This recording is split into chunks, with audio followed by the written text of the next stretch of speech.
This podcast is a member of the Voices of Wrestling Podcasting Network. Visit voicesofwrestling.com to hear the rest of our great podcasts, as well as show reviews, columns, opinions, and updates across the world of wrestling. And I say, hey, what a wonderful kind of day. If you could learn to work and play and get along with each other. Welcome everybody to Wednesday War Games episode 27. Joining us with me as always is my wonderful co-host Liam. Liam, what's wrong with the world? Oh, the world is a fuck. It's literally 10 minutes before we were to click record on this podcast, the news broke that Howard Finkel died at the age of 69. And like, it can't be overstated the degree to which he was like the soundtrack to wrestling of my childhood.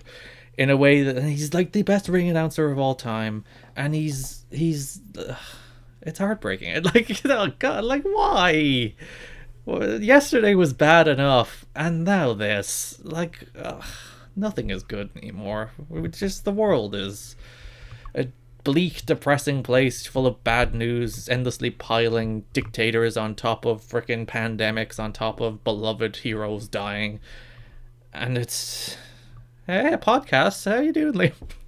Yeah, that's wrestling.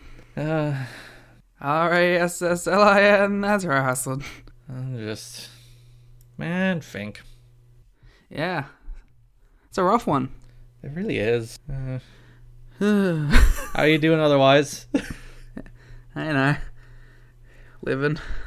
Surviving in this time of horror.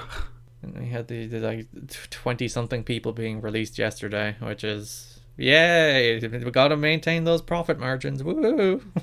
The company wouldn't have survived otherwise. Oh yeah, they're only gonna make $1 billion this year, Liam. Coronavirus has really hit them hard. All now those other companies $1.8 billion that don't have any money, that freaking don't have $1 billion TV deals to prop them up, all of those haven't cut anybody, but WWE had to. Oh, Tanahashi went to the Japanese government to fight for the smaller companies, not for New Japan, but for the smaller companies, to fight on their behalf, to advocate that pro wrestling should be the last thing to open back up. But nah, WWE had to do this, because God forbid Vince McMahon's stock price goes down and he loses money. It's not like it was going to go down. It's like, it was just, like, it's already at like 10 cents. What a time that we live in. A time, indeed. You know, it was such like a weird mixture of feelings that I had while I woke up and had this all dumped on me.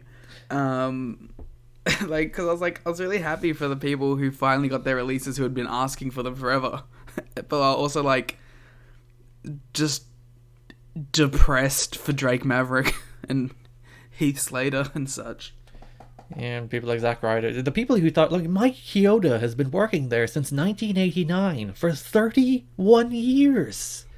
And he got cut this week. It's like... There's no loyalty in that company. No, none whatsoever. The cruel world of business has influenced that company more than pro wrestling.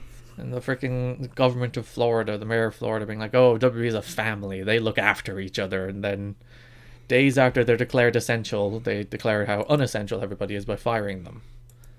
Yep. It's a fun time, and then Fink dies, and everything is miserable and sad. Mm-hmm. This is the high energy, enthusiastic opening to a podcast that you always want to get people fired up to listen to takes about all Elite Wrestling, Dynamite, and WWE NXT. In front of 0 people. In front of 0 people, and what Tony as a staunch reminder that nothing good is happening in this world. Nothing is normal anymore. This is the new norm, baby. Apparently the word normal is at the highest Google search it has ever been. People are having a real rough time with Resident Evil 3. Solid joke. Yeah. If you think about it, the world is kind of Resident Evil 3 right now. Aren't we all a little Resident Evil 3 at heart? A little worse than we were last year. Yes, a very apt metaphor. As I guess Have you played Resident Evil 3 yet? I haven't. I played 2. 2 is very good, the remake. I just watched a full playthrough, but it kept me engaged to watch it all in one go. Well, it's only 4 hours or so it's not that hard to watch all in one go. It was an 8-hour stream. It's like, I thought runtime on that game was about 4:30. They played on the hardest difficulty available. at the time. Do you play on hard difficulties? Because I don't. I'm a coward. I don't. I'm too much of a baby. I don't like losing enough to play on hard difficulties. Because usually I won't go for the very baby difficulty unless I'm having trouble. Oh, I'll never go baby, but I'll stick to normal. Yeah, I'll be like, whatever the option above baby is. I'm like, yeah, that's my level. When you were playing DMC3, did you get the baby option? I got the baby option within level 2, Liam. Come on. What do you expect of me? It's a hard game. Because there's that ghoul thing, the boss at the end of level 2, and that killed me at least like 15 times. So then it's like... I know people who have gotten like the baby option at literally level 2 at the start, where you have to fight the first like boss. Yeah, that's where I got it. I'm that person, Liam. Oh no, that thing that's killed not that me hard, like bro. 15 times. You can parry it. You see, I've learned in video games, I have absolutely no patience for any like parrying system or anything. This is the reason I like Bloodborne. But you don't even have to use the parrying system if you don't want to. No, you don't. But then you have to get used to how to not use it. It takes longer to learn how to play the game without the parry than it does to play the game with the parry. So. Yeah, that's the reason I like Bloodborne. Bloodborne, very aggressive, very get in the face of the enemies, as opposed to, stand back and use a shield or something. Raise your shield. Which is, I think, also the reason I didn't particularly care for God of War, the 2018 one, because that was a lot of, you have to wait for the enemy to attack you, then you parry it, and then fight back. It's like, no, I just want to go in and kill things. It's like Final Fantasy VII. It's all about just going in and killing things. The game is so pretty. Except for the occasional periods in which it's not. It's very strange. The occasional periods in which textures just don't load. Yeah, it's just blurry as shit, and it's like, but it's all right. Like, I just gotta think, like, man, this game's gonna be... I'll probably play it when it gets a PS5 port. Well, you can wait until, like, I don't know, 2033, when they do the definitive collection of Final Fantasy VII, and you can just play it as one game.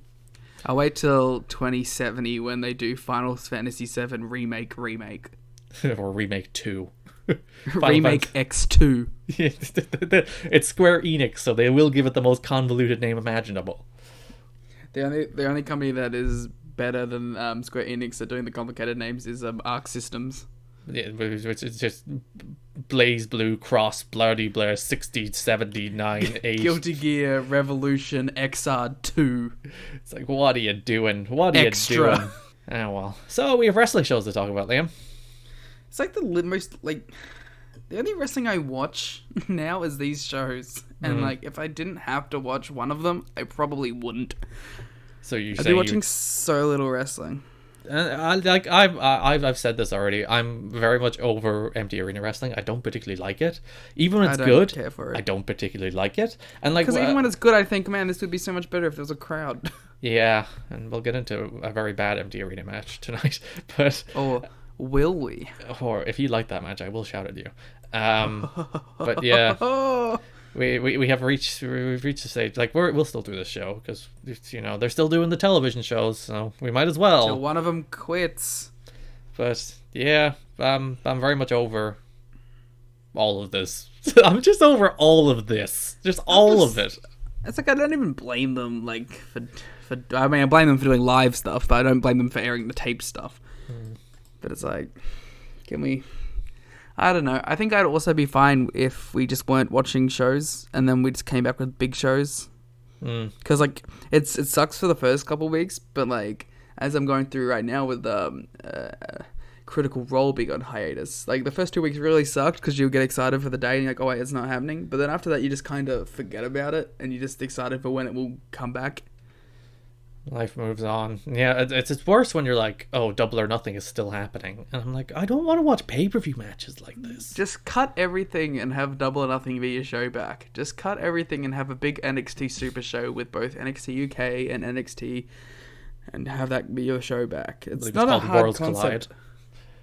Yeah, but I meant more like a big old takeover that has like Volta versus Balor and such. Yeah, but as I said, it is what it is, and it is what it will be for the foreseeable future. This is like the most, like, almost NPR level show that we've ever done. Well, like, it's heartbreaking news. Literally, literally as we were about to hit record, after already, like, yesterday I just couldn't do anything. Like, you at least had the luxury of waking up and just having it all dumped on you at once. It's just like sitting there all day. It's like, and now this person is fired, and now this person is fired, and now this person is fired. And it's all just very sad, and it happened over the space of like 5 hours. And it's just like, oh, I just sat there for most of the day. WWE really does it in the most immoral way possible. Because they wait till people pick up the phone, and then they announce them right after. That's terrible. Just wait until tomorrow and just announce them all at once. Why is that so hard? And someone there will be like, oh, well, it'll get out. It's like, who gives a shit if it gets out? Like, save the fucking mindset of, like, the people who were literally working on your live wrestling show that day. Like, as I said, I can't imagine the people who had to work on NXT last night, who were just like, their friends are being fired, the company is entirely uncertain, their producers are being fired, or, well, furloughed, and they just have to go out there and produce a television show, I guess. If I'm someone like Aaliyah, I would be like, I'm out here. Yeah, I still have a job, I guess. I'm in the clear. AEW Dynamite opened with another Jake Roberts promo. Jake, we can't say enough good things about Jake. He's phenomenal. He's so good. It's like the best part of the show every week. He is like, and they're opening the show every week with a 2-3 minute Jake promo, and they're always fantastic. And it's just like, yeah, at least we have that silver lining in this deep dark world. Just more Jake. Yeah, and we also got a hype package for Colt to tell us who he was before Lance Archer defeated Colt Cabana. So I was just gonna say Colt's a good, serious promo when he needs to be.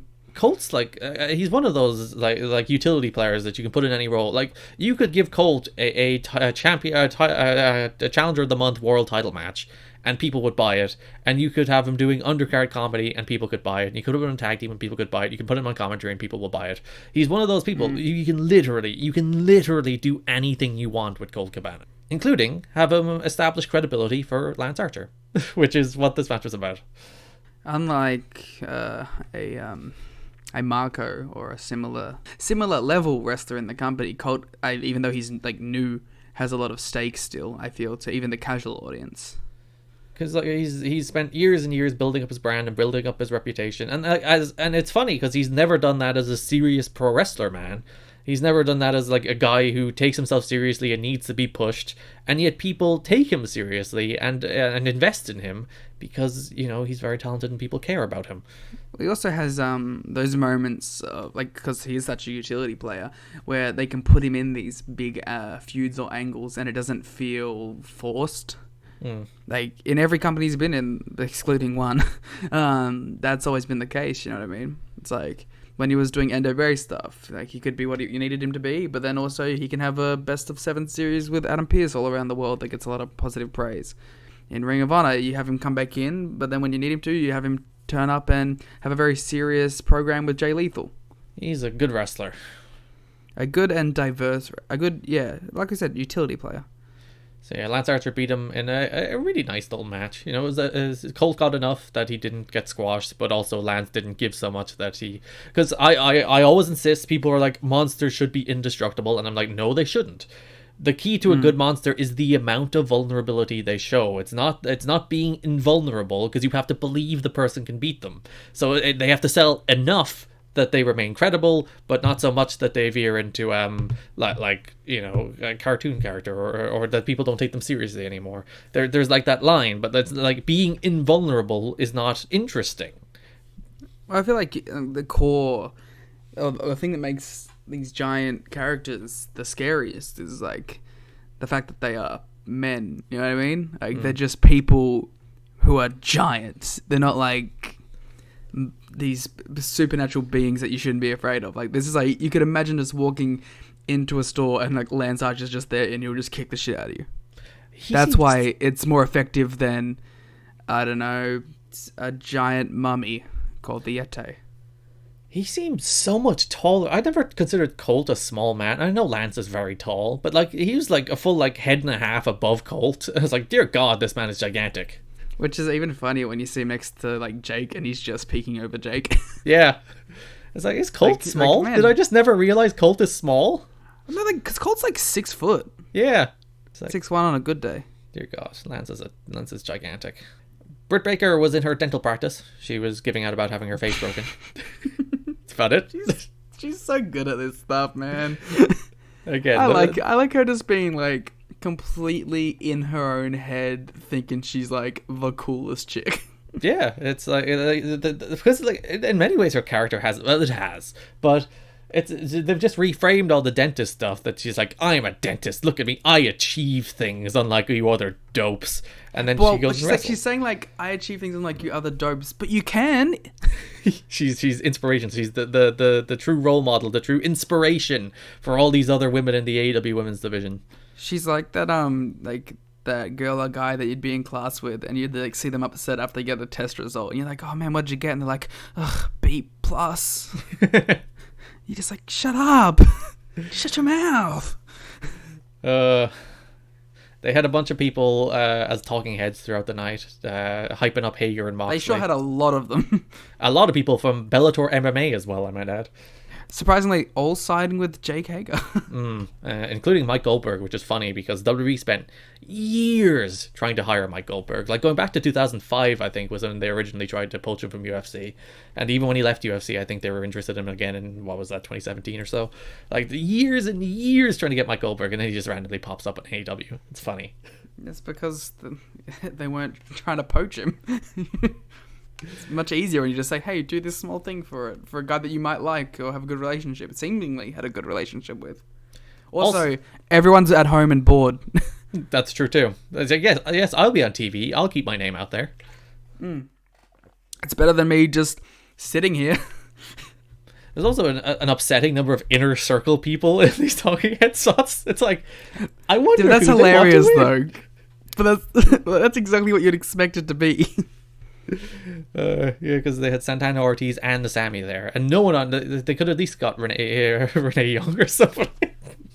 I think that they should just have Renee get her fired too. It's like, I'm really interested. It's never going to be a dynamic that's like actually explored, but like I would have loved to have heard Jericho's thoughts on someone in his group going for his title. Because like it seems, because like he never really talked about it. You know what I mean? Like, even when he talked about the match, he would always be like, oh, Hager's gonna, like, fuck him up. But he's never like, oh, yeah, he's gonna take the title. It's supposed to be my title. Where's my rematch? Yeah, so... I do like every time he's on commentary, it's like, the Inner Circle never hit each other with their own moves. Yeah. Which they have, but not their finishes. That's the distinct difference. I also like that Jericho takes credit for literally every signing. Like, it's established he's taking credit for Mox. He obviously took credit for Sammy. Even in the opener, he's like, I gave the recommendation for Lance Archer to come here. To the powers that be. It's good stuff, man. He wasn't as good as last week, but like, even though wasn't as good as last week, he was still like, an A. Like, I like Jericho. We all like Jericho. How can you not like Jericho? Britt Baker then defeated Cassandra Golden. Cassandra Golden, who was on Impact 2 weeks ago, actually. Wow. She did not get the Cassandra Golden's All Elite tweet afterwards, unfortunately. No, and she lost very quickly, so I don't imagine she will. I don't know how I feel about Britt doing the bite the ropes curb stomp, because that's such a big spot for me. Yeah, she shouldn't do it on it. I suppose I suppose she can do it on Cassandra Golden, because Cassandra Golden will probably never be seen again. Yeah. It's a good. I think it probably becomes her Pentagon arm break, or Randy Orton punt. I think the thing with I think the arm break was always better. Like, this is a really weird off-topic thing. I think the arm break and the teeth kicking in, it will be better than the punt, because like you can sell those effects more visually. Like, the guys that fought Pentagon would come back in like 3-4 weeks with like a bandaged up arm to wrestle. So like you could have. Maybe not Cassandra Golden, because you don't know if she'll be back or not. But who did she do it to first? I think it might have been Yuka, and like she can like come out with like some sort of a face thing. I don't know what dentist what face thing. What would you have for broken jaw and teeth? I guess you could sell it by having her wear a mouth guard or something for a while. Which would be hilarious then if the mouth guard drops out, one punch, glass jaw, she just gets like pinned. Yeah. Like, permanent injury has, like, taken place due to this move. That's what you do if you really want to put the move over. This is the Matt Jackson 4-year back injury. Which obviously will be paying off on BT 200. One can only imagine. We then had the Bubbly Bunch. The Bubbly Bunch. Which I am slightly disappointed they didn't do it all in the windows. Because if I were to do that, I would have done it all in the windows and just had like Sammy making dopey faces while somebody else talks. But alas, it was still very entertaining. Sammy like doing like the worst Spanglish ever. Because Matt Hardy called him a fake Latino. He is a false Spanish god. These guys are just really great together. I was really impressed with Ortiz in this segment. I thought he was really charismatic. Ortiz is like the most charismatic, funny person in the world. Like, it's one of those things where he shows up in Impact and he's like, you know, Satana's obviously the better wrestler.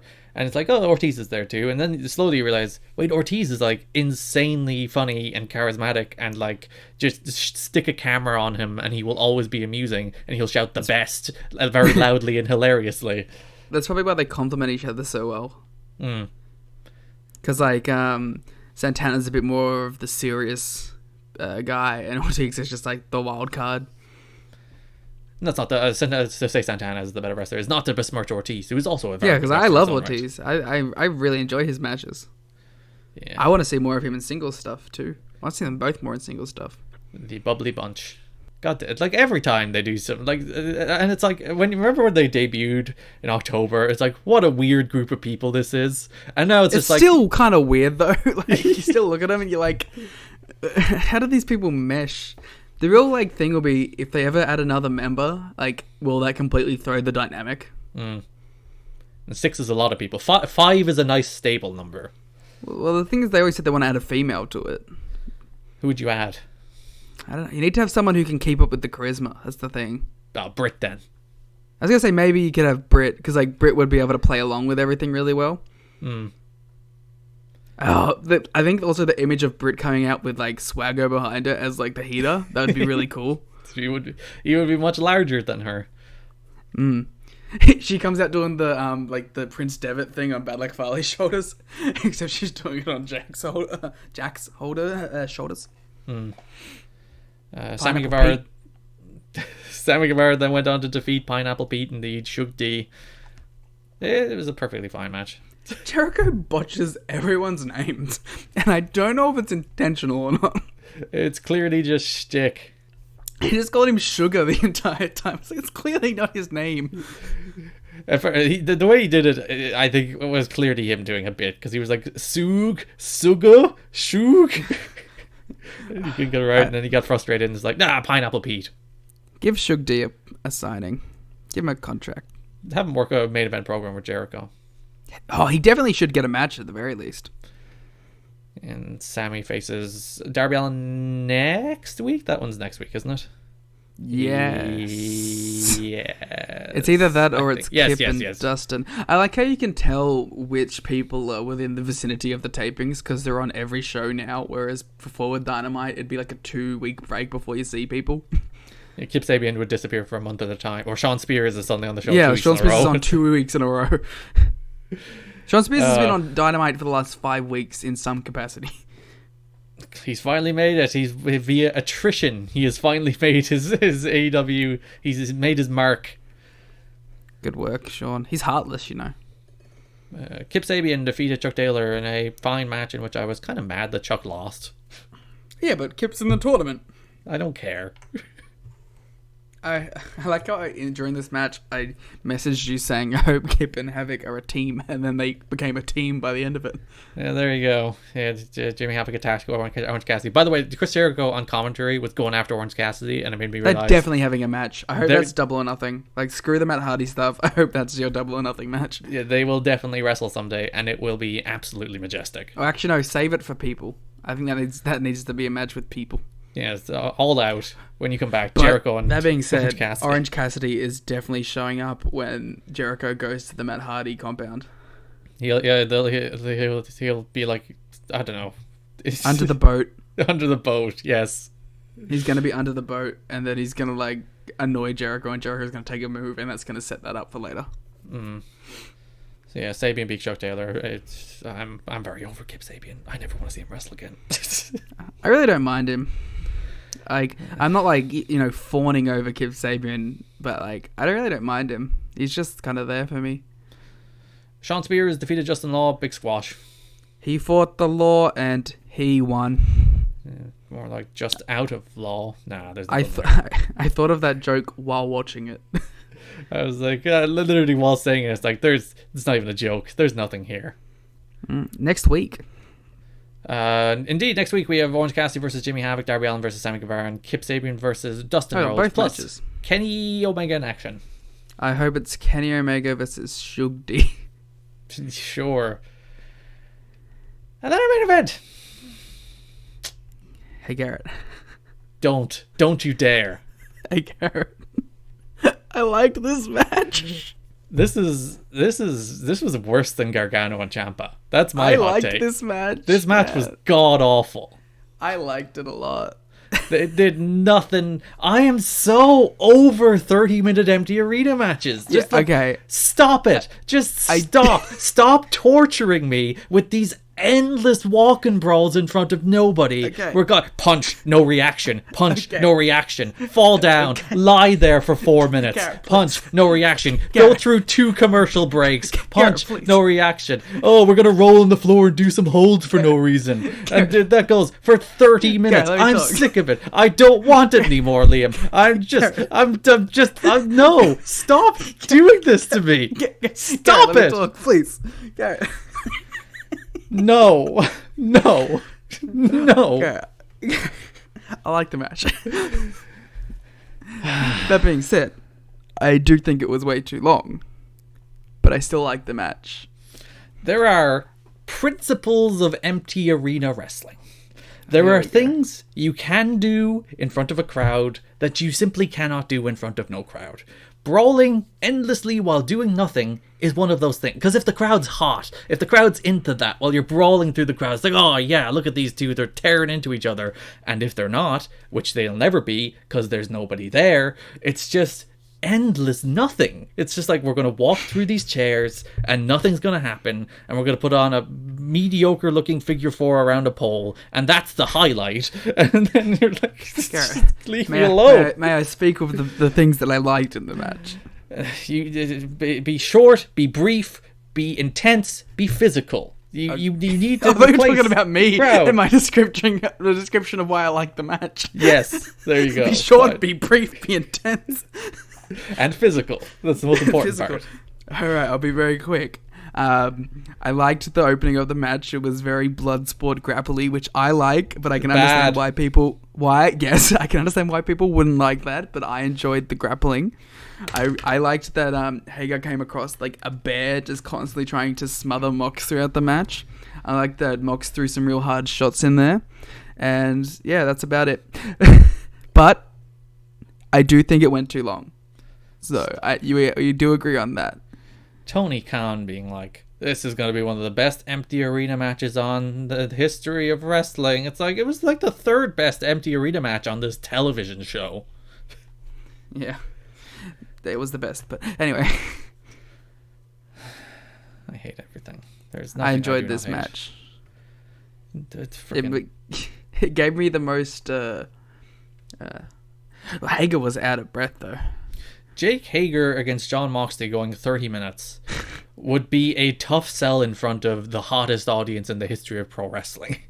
Yeah, it's 98 Raw in like New York. Yeah, it's an insurmountable challenge in front of nobody, and Jake Hager should not be going longer than 8 minutes, as you said.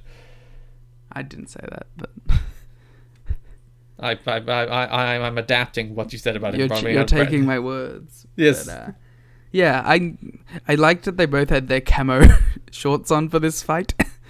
Because I like that Jake wore his MMA trunks as opposed to his wrestling gear because it was a big fight. But unfortunately, Jake Hager can no longer go home and can no longer see his children. That's true. As that was the stipulation of the match. So, is Mox the bad guy? No, he lost. Mox didn't put that stipulation on him. His wife did. His wife's the bad guy. Much like I was Gargano's the good guy, I'm now Hager was the good guy. Oh, please never make me sit through 30-minute empty arena matches again. I'm so tired of them. I do like the only person I can trust to go longer than like 15 minutes in an empty arena setting is Kenny Omega. Kenny. Yeah. Everybody else not allowed. What Kenny if it was can. Kenny Omega versus Jake Hager? It's still Jake, so no, 8 minutes. Well, that's Pretty. AEW. I thought okay show, but it had a good start for me and it had a decent end for me. But that's about it. It had a good start for me, and that's about it. This is Brit go. was the second best part of the show, I think. I liked Britt. Yeah.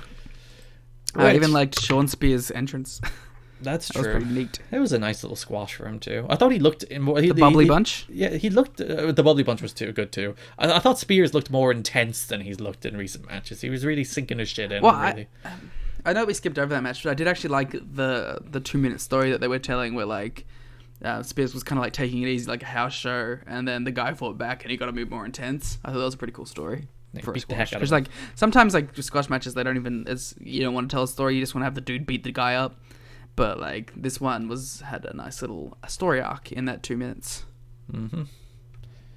That brings us to WWE NXT, which opened with Finn Balor against Fabian Eichner in a match I actually really enjoyed. I thought this was a really... I really liked this match. Yeah, I thought this was as I said, if I'm talking about principles of empty arena wrestling, I think this match hit on most of them. It was intense, it was physical, it was viscerally impressive. You know, you have to substitute the fact that like unless you sink in a punch isn't going to get the same reaction, or a chop isn't going to get the same. Well, actually, chops work because you know they make very loud sounds. Chops work in any sense. Yes, so when they were doing like really good sequences of wrestling, you're like, this is good wrestling. This is actually stuff that I can respond to. It helps that both Bella and Eichner are like dynamic performers who know when to like gear it up to the next level. Like, which is funny because like you don't really think of Bella like that anymore. You kind of think of him of doing slightly more of a methodical style than when he used to go like hard like that. But ironically, even Eichner kind of is much like a younger Bella in the way he works these kind of matches. You know what I mean? Like, if you go back and you look at, like, some Apollo 55 Bella singles matches, like, him and Eichner are quite similar. I don't think Eichner is at the same level yet, but I think that he could be. I'm really high on Eichner. Yeah, I thought this match ruled. I thought this was really good. I really like this match. This match was great. I thought this was a really good story in this match, too, where it's, like, Bella was clearly the better singles guy, but Eichner had his partner out on the outside, messing with Bella the whole time to try and even up the big power gap between the two. And then Balor eventually drop-kicked Barthel through a rail, which was nice. I was like, is Balor a heel or a face? I believe he's a babyface now, but then he challenged Velveteen Dream later in the show, so maybe he's like Bret Hart. He's a babyface in NXT UK and a heel in NXT. He's just gonna switch over. He like when needed, he'll go to whatever position he needs. Yeah, so they're still building up to Finn against Walter whenever that can possibly happen. At the NXT Takeover Super Show, come on. Yes, yeah, this match ruled. Actually, speaking of things that ruled, I loved this Charlotte for video package. I thought, like, it laid out... Fair enough, they didn't tell this story, but they laid out a really, like, coherent story of how, like, she beat Paige, she beat Trish Stratus, she beat the old generation of women, and obviously she beat all the current horsewomen. She beat Becky, she beat Sasha, she beat Bayley, and now she's going after the next generation. And Ronda, yeah, she kicked Ronda out, she smashed her skull, and yeah, now she's going after the next generation. She's coming down to NXT because she's beat the past, she's beat the present, now she wants to beat the future. I was like, this is just a really good, simple story that makes sense. And you know the thing is too, whoever the babyface is that beats her and kicks her out of NXT is going to get such a great rub from it too. Which the question is, who should that be? I suppose it should probably still be Rhea Ripley. Yeah, I think you have Charlotte kind of run through everyone for a while, and then at the NXT TakeOver Super Show, you have Rhea beat her and win the title back. Even the way, like, she gave me... I assume she'll wrestle Mia Yim next week or the week after. I don't think they announced it for next week. But like, she has Io first, doesn't she? Yeah, she said she wants to face Mia first, so that might be non-title, I guess. Oh yeah, I assume she'll just have a couple non-title matches. But yeah, it's actually cool to see Charlotte in NXT though, because I actually like her in the NXT format because they're normally shorter matches. And yeah, she was like me. Ian was my first opponent in NXT, and we've had parallel careers. Now to see where she's come, and like they gave meaning to what would otherwise be a throwaway. I thought this was a 3-minute video package, and it was one of the best things on either of these shows this week.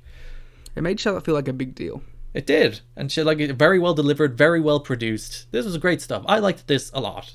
It's on the WWE YouTube page as well. You can watch it. Just skipping ahead to the next match too between Xia Li and Aaliyah. I thought this was actually a pretty cool match too, because it was like one of these mid-card NXT matches which normally don't mean anything, but actually had a bit of oomph to it, a bit of fire to it. Yeah, it had the payoff of that story where she smashed her face and beat her up again a couple of weeks ago, where they finally brought it forward after months, and now they didn't have like, I don't think the match was super good, but at least it was like, meaningful. I think it was exactly what these kind of matches are, but like at least it had some sort of fire, some sort of stakes to it. Yeah. So I like this episode of NXT a lot. I thought it was one of the best episodes of NXT in months. So yeah, and then we go backstage. Yes, Matt Riddler's on the phone. He's talking to Pete Dunne. Pete Dunne's like, "Oh, who's your partner?" And he's not telling him. That's a real dick move by Dunne. Well, when he was like, "Bro," I was like, I wasn't sure what the button on that was supposed to be. Was it an enthusiast or a shocked bro because he actually told him, or was it didn't have very good inflection on the voice there? Was it like a bro, or was it a bro? So like, was he upset because he wasn't told, or was he shocked because of who he was told it was? Well, the commentators clarified immediately after that he wasn't told, but still, I was like, I think it would have been cooler if he was like bro, and then like they're like, oh, he knows. What does he know that we don't know? Yeah. So and let's rewrite NXT. We got the best of the Super Cruises. A really damn good match between Akira Tozawa and Isaiah Scott. Again, physical, visceral, intense, bringing actual action. This is what empty arena wrestling should be. Tozawa's really good, and I like seeing him wrestle again. When this tournament was announced, the thing I was most excited about was the fact that I was going to start getting... Because like, what are the highlights of every NXT show? The random cruiserweight match that happens on the show for about 10 minutes. Mm-hmm. And now we're going to get at least one every week. Next week we're getting 3. Yes. And like, I was so excited because I was like, I think our problem with NXT for the most part is that the shows have a lot of meaningless, middling matches. And like, this takes that spot while giving it some meaning. Mm-hmm. So like, NXT is immediately going to get brought up a whole notch. So every single one of these Cruiserweight tournament matches matter. They have stakes, they have meaning and purpose, and they'll probably be very good wrestling matches. And 3 of them are going to be really sad. Oh yeah, the Spud matches are going to be heartbreaking. And you know, they had to have filmed them already, right? Like, they can't expect this dude to come in after they released him. Spud's a super like dedicated guy, and he will, you know? Well, he'll be going in there trying to work for his job back. And he works in Florida. He lives in Florida, so it's not like he'd be flying in or anything. So, but also you got fired. Yes, there's that. Like, that is. Like, it's still a super shitty position to put the guy in. Unless they're taped already, which who knows? Yeah. So hopefully they are taped already, and then this dude isn't just getting dragged back in where everyone's gonna look at him weird. Oh no, I don't want to think about that. That breaks my heart. Yeah, it's a really heartbreaking thing. Him and Heath were the 2 that like really made me sad, because I was like, these guys are lifers. I thought same, and like Zack Ryder, like he even he Kurt, should have been. Like, I thought like once he got his thing back, like I always assumed that eventually they were going to transition their podcast and YouTube channel into like an official WWE platform. Yeah, like Zach should have been like the benchmark for what you should want to do, and a guy who was going nowhere, had nothing going on, and built everything he had by himself. Like, that should be celebrated. That should be multiple rewarded. times. He didn't even just do it once. He's done it multiple times. He built his social media platform, and then he did it all again with a podcast about wrestling figures. God damn it, Zack Ryder. I hope he deserves the world. He's earned the world. I hope he gets picked up by AEW or Ring of Honor or something. Give this dude money. To be fair, I hope like all of them do, because I still like a lot of the guys that got released. Yeah. Tozawa beat Isaiah Scott, so he won the first match of the tournament. And how does this work? Is it strictly win and loss record? Is it points? I don't. It's win and loss, and if you beat someone, you have the upper hand on them if you're in a draw. Cool. Speaking of the tournament, we get a video package for El Hijo del Fantasma, which was fine, but Fantasma... I'm very excited for El Hijo del Fantasma. He's a one-move wrestler. He does a cool dive. The rest of it's very boring. Okay. But I like him, man. I'm excited for him and his Lucha Boy stable. That may or may not happen. Yeah, it's weird because it was building to whatever his non-El Hijo del Fantasma name was. I think he's apparently. going to the finals. Yeah. I think the finals are probably going to be... is he? Which bracket is he in? I don't remember. He's not in the Akira Tozawa Isaiah Scott bracket, is he? I don't remember. If he's not, I think the finals are going to be Isaiah Scott and him. If it is, I think it's going to be him and Kushida. They're my 2 predictions. Lock it in. That's Liam's Lock of the Week. Tegan Knox defeated Raquel Gonzalez in the I think the only thing on this show I actively didn't like.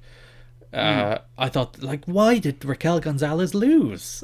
Just like, what are you doing? When you watch... they're building back up to another Knox and Kai match. I don't want another one. They've done it 3 See, times. the problem is... Raquel Gonzalez should have beaten some nobodies on the way to this match and then lost the Knox, because like that's literally the role of the heater, is to beat the nobodies and then lose to the actual person who's a challenge. But like this was her first match, wasn't it? Yeah, that's what I'm saying. That's the one thing I disagree with this booking. Like, I don't mind Knox beating her, but she should have beaten some random people on the way to fighting Knox.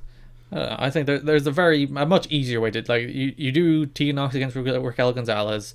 Dakota Kai interferes, which she did in this match. So Raquel Gonzalez not only lost, she lost with help from Dakota Kai. But Dakota Kai interferes, costs Knox the match. Then they beat her up after the match. Shotzi makes the save. Then you get to the tag match next week, and you don't pin Raquel Gonzalez in her first match. Yeah. A video package on Keith There was Lee. a couple better ways to handle this scenario. Yes, most of which involve not losing for Raquel Gonzalez. Yeah. Or at least not losing. I did like how mean she was, though. She projected a good intensity. Yeah, I think she again, it wasn't a super long match, but she had a good showing for what it was meant to be. We had a video package on Keith Lee, yes, which I think in theory was all very good, but Keith Lee does not talk like a real human being, so I was just like, just speak. Stop doing He just kind of talk like he's performing. Yeah, it's like he's reading poetry. It's like, stop, just talk. Which I don't mind if in like a promo setting, but like when we're trying to see a real guy behind the character. Yeah, when the idea of this is the sit-down feature where we tell the story of Keith Lee, you know, we get behind the veil, we get behind the mask of who he is as a performer to find who he is as a person, and he's still doing this. And I'm limitless. Couldn't you believe that like Keith Lee just talks like that? That's just how he like talks. Like wakes up in the morning, Mia knocks on his door. How are you? And he's just like, I am great. I woke up feeling well rested. They should make that a heel character. He's just like he's like doing the New Day super positive thing. Mm-hmm. He's like a motivational speaker, but annoying. Which, in fairness, all motivational speakers are annoying. We got old Dexter Lumis. Dexter Lumis and his very good entrance music. I will fight you over that. Defeated Tahuti Mob. He has a cool look. Yeah, that's solid little squad. That's all I have. I took issue with Tom Phillips. Dexter Lumis's finisher is not an Anaconda Vice; it's a head and arm choke. Oh yeah, the Anaconda Vice has because the head and arm choke is like putting someone to sleep. The Anaconda Vice is like a mixture of like constriction while also like really fucking up their arm. Yeah, you have to do the little arm grabby thing. And the difference it's like is literally Kimura only mixed grabbing with a the choke. arm. It's a Kimura choke mixed together, kind of. Yeah, so yeah, Tom, it's not an Anaconda Vice. Or Dexter, start grabbing that arm. Whichever one it's supposed to be, do it. Well, it's like because Hager does the arm and head choke, and because he's tall, he like murders people with it. So maybe just switch to the Anaconda Vice. I'm sure CM Punk won't mind. Well, no one else is using the Anaconda Vice at the moment. I know that. Literally Mike Bennett used nobody it for a while. Kojima uses it, doesn't he? Not really. He busts out the Koji cutter mostly, or just the big lariat for the win. So, yeah, Dexter Lumis is apparently doing something. And also, Tenzan was the one who invented it. Oh, it was Tenzan, not Kojima. Yeah, silly me. Hey, but he does like the TDD. Also, he doesn't win very many matches. He doesn't wrestle. Well, none of these people wrestle anymore. So yeah, I'll be so sad if like they just stop wrestling like because of this. we're gonna We're gonna get to a time soon, for the first time in our New Japan fandoms, where we won't have the New Japan dads. Well, we'll slowly get a new generation of dads. You know, Gato and Tanahashi Tanahashi's going to be a dad dads. eventually. Tanahashi's really bordering on like dad. Same with Gato. Gato's like sitting right on the edge of dadhood. But like I'm going to miss the third gen boys. I'm going to miss Shibata tearing through them that one year. Like we'll all be very mad in like, I don't know, 6 years when Tanahashi is losing most of his G1 matches and he's fallen into dad status, and we're like, we remember the days when he was a star and he should be getting like the same way We're going to people be were with those Nagata. guys that we kind of went, yeah, all right, move on. Yeah, exactly. When I guess when Shota Umino is bowing to Tanahashi in his last G1 after he beats him. I'm just now it just got me really excited when Shota Umino comes back. You've also reminded me of that very lovely moment in Nagato's last G1 where Fale bowed to him, and it was very. I go was back very and sweet. I watch that moment It's so good. All of that, There's- the entire thing is so good. because I often go back to that show to watch the moment where Shibata's music hits and the crowd goes nuts. I'll watch that Nagata Fale like last minute as well. And then at the time I was kind of like, oh yeah, that's really cool. I knew that like they were in a group, but like I've gone back since and watched some of the earlier stuff where they were in the same stable, and now like that moment just hits extra hard for me. It's so sweet. It's a very lovely moment. Like, cause like Fale still like, as much as like people rag on Fale and sometimes deservedly so, he still feels like a big deal, and he feels like the ultimate bad guy because like he's never a good guy. But the one time he decided, I'm gonna be good and I'm gonna be respectful, is for Nagata. And I could appreciate that. I really hope Kojima gets the last run. I'll be so mad if Kojima doesn't get a run. Adam Cole cut a promo on Velveteen Dream, still in his house. He's like, go away, I don't want to be here. Then Dream comes out. Sorry "No, for our New Dream." Japan interlude. Yeah, Dream. I'm so over Dream. I never want to see Dream again, to be honest. Have we moved on to the actual Dream promo? Yeah, it's all in one. Finn shows up. Dream talks, fight, whatever, something. Finn Balor comes out. He Match next says week. that Cole's the best NXT champion, and Finn takes offense to that. You know what's funny? Like, obviously we're not the biggest Dream fans in the world. He doesn't really click with us, but I'm actually pretty into a Balor Finn match. I think that might be pretty cool. Balor and Finn are the same person. Sorry, Balor and Dream, There you go. Well, you'll get one next week. and I'll be very excited for it. Well, they didn't specify that that's a match, though, did they? They said it's a date. Maybe they will go on a date. Maybe it's a literal date. Oh, maybe it's gonna be like a Broserweight segment. Oh, very good. Maybe it's gonna be a Cinematch, I was about to say it'll be a final deletion. the final date letion, Oh, no. Go away. Never. one last date. I will fight you. We got some next weeks. Jack Gallagher faces Phantasma. Drake Maverick faces Jake Atlas. Drake Maverick faces Jake Atlas. There's a tongue twister for you. Kushida faces Tony Nese, and Dakota Kai and Raquel Gonzalez faces Shotzi Blackheart and Tegan Knox. I'm really excited for Jake Atlas and Drake Maverick. I think that's gonna be a real banger. I hope they do more Jake Atlas than they did in that match against Austin Theory. Is that who he wrestled? No, Dexter Loomis, and he. Oh, murdered yes, him. Dexter Loomis. That's who he jobbed to. What's the main event of that show then? Oh, Finn and Dream, I guess. One would assume it's Finn and Dream, assuming that's a match and not a date. And now to a match that I fucking loved. Yes, our main event, which was for the NXT World Tag Team Championships, the Undisputed Era team of Bobby Fish and Roderick Strong. Where's Kyle? Oh, he's stuck in Canada. He must be in like ISO or something. Or maybe he's stuck in Canada. Maybe he went home. Oh, he could have gone home. But yeah, the Bobby Fish and Roderick Strong faced the team of Matt Riddle and his mystery partner of Timothy Thatcher. What? It's so weird that Timothy Thatcher is in NXT and he's getting a push. And his debut is in the middle of a pandemic as Matt Riddle's partner. The world is so and his strange. debut is in a match with like 4 guys who work like shooty styles. And 2 of whom he has considerable history with on the indies. So it's like there's like that long-term run.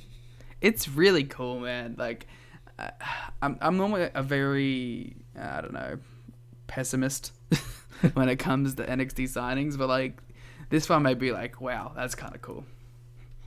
There you go. Yeah, it was a good match. I really like this match. It was very much along the lines of like those NXT takeover tag matches that'll start the show and you'll be like, oh yeah, cool, that's gonna be cool. And then it's like, wow, that rules. Yeah. Most importantly, Dexter Loomis showed up. Yes, randomly. I was actually listening to you as you were watching this match and just went, ah! It's just randomly in weird lighting hovering in the background. That takes the jump scare.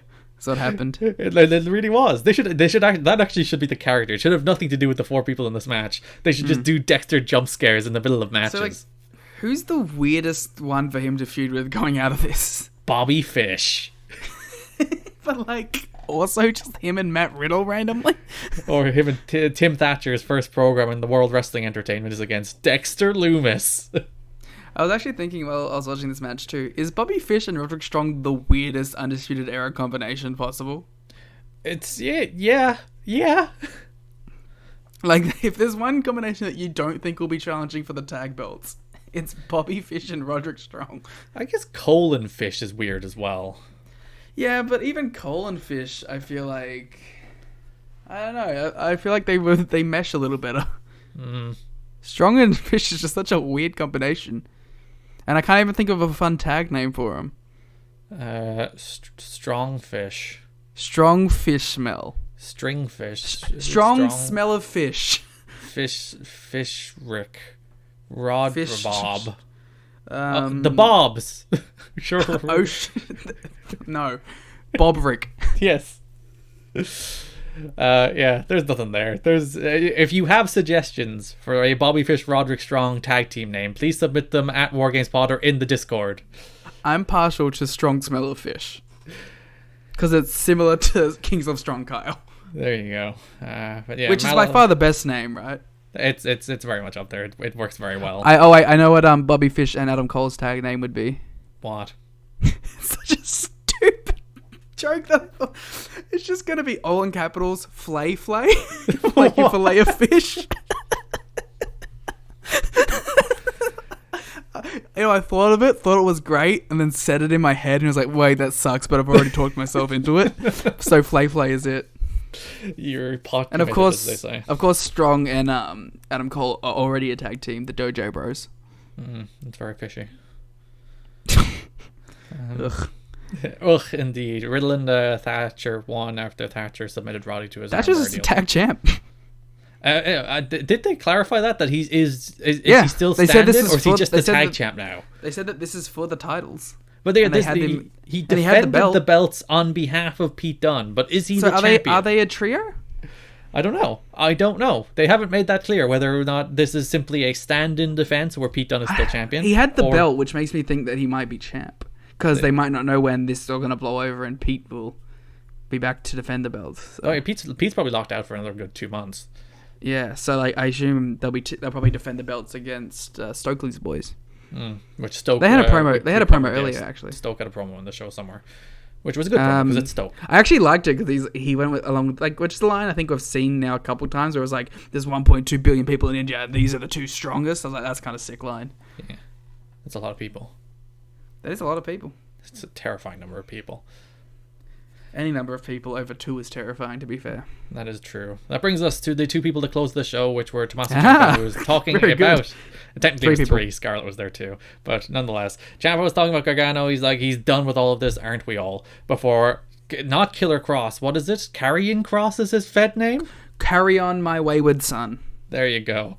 Carrion Cross attacked him from behind. There was a bunch of rattling pipes. It was actually a humorous Very enough. classic WWE backstage segment. Legitimately, it sounded like the collapse of some kind of building where he threw him. I really thought this needed blood. And it's like a pre-tape. You can do Fake blood, but Yeah. like just like when he hit the ground, I feel like you needed some sort of a blood splatter to really sell this because it kind of just looked a little dorky. It actually reminds me a lot of his Impact debut. If you remember, there was like a Where he whodunit was where stabbing taken people out. or something. Yeah, or and in then a pipe, he murdered Petey Williams eventually. and he put an X on the tummy. Yes. the whodunit. Has he just switched from an X to a clock? Well, he always had the clock. He was always that was part of his Impact entrance. Oh, because the theme as well. Doomsday. Which, yeah, so there he is, Killer Cross. He's not very good, but I'm going to still. be cautiously optimistic, but I hope that they have some good matches, or at least some good Lance Archer-esque squashes for him. Which is about his level. And Scarlett's there too. Scarlett's great. It's official. And people on Instagram and Twitter will really like the duo. Yes. Yes, they will. And Especially that's Scarlett. truly the most important factor. The likes on Instagram for Scarlett is, in fact, the most important factor, especially when she's sexually eating a banana. I mean, what more can you ask for? What more can you ask for, indeed? Liam, match of the week. I'm going to go... Don't you dare. Riddle and Thatcher versus Strong Smell of Fish. I am going to go... It's a toss-up for me between Balor and Eichner and Tozawa and Scott, but I'm leaning Balor and Eichner. I like that match a lot. That match was great. I would go with that over Scott and Tozawa as well. Yes, so show of the week. NXT. This is honestly the first week in which I thought there was like a real big gap between these shows in favor of NXT. I thought NXT was the better show by an absolute landslide. I really liked NXT this week. This might have been my favorite episode of NXT in the run of NXT on USA. Probably one of like the mini takeovers might beat it. Yeah, They did like a mini takeover a couple times, so I'd have to go back and look at that. But yeah, good show. I like the show a lot. So yes, you vote NXT, I vote NXT. So NXT formally wins, but the poll did, as always, side with AEW. 81% to 19%. Just a bit of objectivity, please. Yeah. In fairness, and you know what it means? Like, if you guys voted for the wrong one and we voted for the right one, that means that was your fault. So you know what? Pull your trousers up, look a bit better at the show, and get the right opinion. There you go. Well done, NXT. Well done, Triple H. You deserve... Actually, no, it literally just in front of my eyes dropped to 80%, 20%. So well done, NXT. It's as if people are listening to this live somehow and it's making a comeback. Well, boy, do I have news for you. You can follow us on Twitter at WarGamesPod if you'd like to vote in the poll every week. You can follow me on Twitter at Garrett Kidney. You can't follow Liam because he's gone private because he's a coward. Right, I didn't want you to actually mention it. I just wanted it to be a subtle thing that we didn't acknowledge. The War Games account is my main account for wrestling now. That's my announcement. You cannot trust me not to do things. Yeah, to just bury me to the people. Listen, I have to... what else can I do? I have to get myself over at your expense. Do you have to, though? Yes. Hey, Garrett, what wonderful gifts have you received the last couple days? Oh, I got a copy of the Devil May Cry anime as part of my birthday. My birthday's not for 2 months. This is how thoughtful this person who sent it to me is. They sent me a birthday present 2 months early. And I will watch it over the weekend, and we'll maybe talk about it at next week's show, I guess, maybe? I'll have you know that on Monday, more gifts will be arriving. Oh, wonderful. One of which you will like. That anime's not very good, but hey, it fit the meme. And it was the most expensive gift by far. Meme presents are, you know how hard it was to get that Blu-ray, by the way? Why? Like, because like all the Blu-rays that I found for it were all in the region of like the US and wouldn't be played on your Blu-ray player. PS4. But, the DVD was available, but I was like, no. He has to see Dante eating strawberry sundaes in beautiful Blu-ray high definition. In the highest fidelity possible. Even though this is from, what, 2007? Yes. Which means it wasn't originally in high definition anyway, so... It's scaled up, don't worry about it. Yeah, I remember first watching that on YouTube. I think I was like... I might have been 10. It was the first piece of Devil May Cry media I ever ingested. And you're like, I must play all these games. I love this Dante. And then I didn't play the games for 5 more years. There you go. Bang, bang, bang. Pull my devil trigger. If you'd like more All Elite Wrestling coverage in your podcasting feed, check out Everything Elite. If you'd like more WWE television show coverage in your podcasting feed, check out Shake Them Ropes. And go check out Garrett's bloody YouTube channel. Yes, go watch my Final Fantasy video. There you go. And I'm nearly finished. I definitely have watched it, and it's good. Yes, thank you, Liam. Liam the other day was like, I watched Final Fantasy 7. I enjoyed it. And I was like, oh, thanks so much. And he was like, no, I meant the... But didn't you talk about the old game? You didn't talk about the new game. Yeah, so... So, like, why would I? Huh? I'm all about that new shit. Thanks for listening, and bye-bye. Bye.